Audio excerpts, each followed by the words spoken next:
Saint Louis de Montfort. Secret of the Rosary. 49th Rose. This is the time to say a little about the indulgences which have been granted to Rosary confraternity members, so that you may gain as many as possible.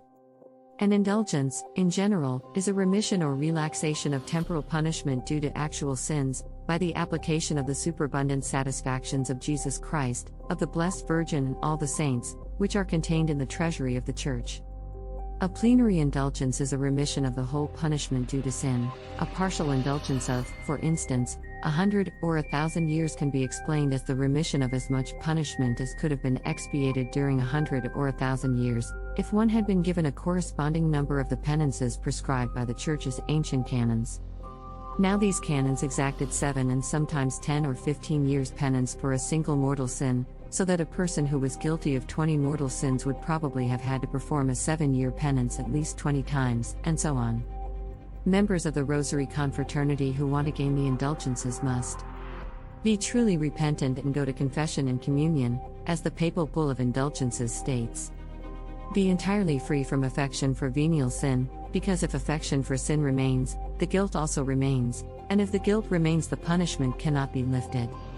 Say the prayers and perform the good works designated by the bull. If, in accordance with what the popes have said, one can gain a partial indulgence, for instance, of 100 years, without gaining a plenary indulgence, it is not always necessary to go to confession and communion in order to gain it. Many such partial indulgences are attached to the Rosary, either of 5 or 15 decades, to processions, blessed rosaries, etc. Do not neglect these indulgences. Flamen and a great number of other writers tell the story of a young girl of noble station named Alexandra, who had been miraculously converted and enrolled by Saint Dominic in the confraternity of the Rosary. After her death, she appeared to him and said she had been condemned to 700 years in purgatory because of her own sins and those she had caused others to commit by her worldly ways. So she implored him to ease her pains by his prayers and to ask the confraternity members to pray for the same end. Saint Dominic did as she had asked. 2 weeks later she appeared to him, more radiant than the sun, having been quickly delivered from purgatory by the prayers of the confraternity members.